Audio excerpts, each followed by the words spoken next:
The collection that I have on the runway today is called Arabian Princess. It's my Spring-Summer 2010 collection. It has a slightly European, Middle Eastern feel to it. I've taken inspiration from the Middle East generally, from the beautiful landscapes, sunsets, deserts, and also from the Middle Eastern women who I think are so strong and glamorous and beautiful. So it's a culmination of all of these things brought into one summer collection.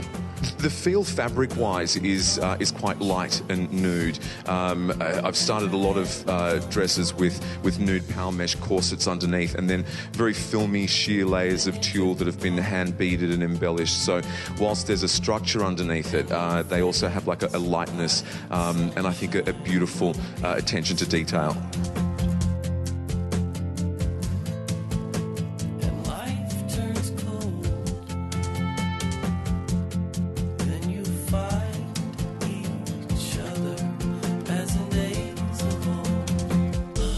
I think this range is slightly different in the sense that it has a feeling of lightness to it, and that is given to it by the very sheer fabrics, the tulles, the silk chiffons that have been worked on.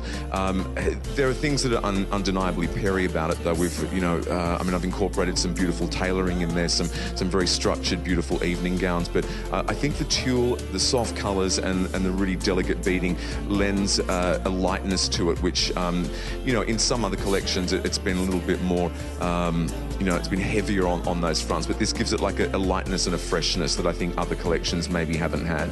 I've often thought about who the Alex Perry customer is, and I've come to the decision that age is irrelevant, figure shape is irrelevant. It's about an attitude. It's about a girl that that is confident, that is glamorous, that is not afraid to be noticed. But I think self-assured is probably the biggest thing, and with a cheeky sense of humour.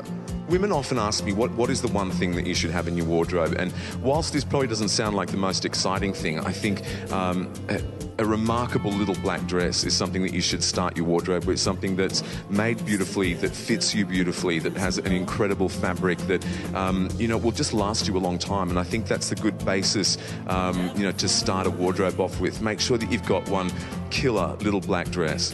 My best style advice is to be your own best critic. Look at your figure, look at your shape, and wear things that actually do you favours in that respect.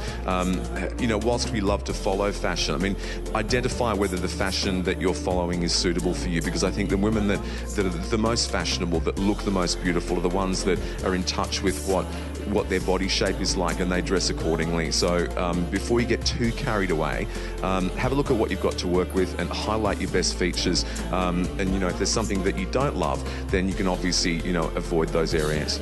My biggest obstacle career-wise has probably been introducing very glamorous evening wear to Australian women, because we're such a relaxed country, and there's not always been the occasion to wear those sorts of things.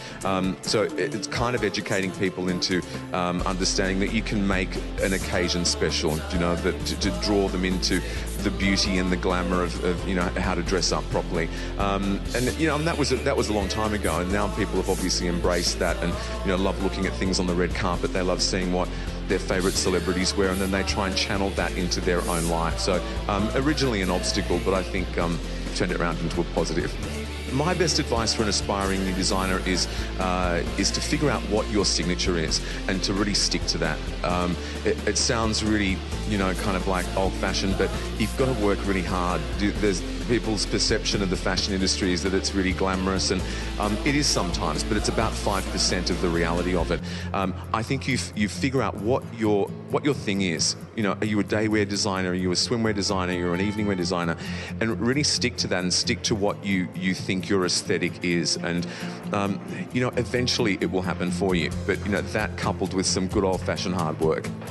The show that I did for Fashion Week a couple of months ago was the biggest one that I've ever done. It was an amazing venue. It had a 130-metre runway. It was dark and cavernous, and it was the perfect foil for the dresses of this season. You know, they sort of emerged from the darkness and they sparkled, and you know, the difference of of that almost industrial space and these beautiful evening gowns, I think did a lot to showcase them beautifully. So it was really exciting. There was, had 1,400 people, and we had 45 models, and it was just it was a really great experience. When you do a great show and it's a big one and it's received well, you've got to top it next time round. So the wheels are turning in my head already to figure out exactly how I'm going to do that, but you'll just have to watch next season.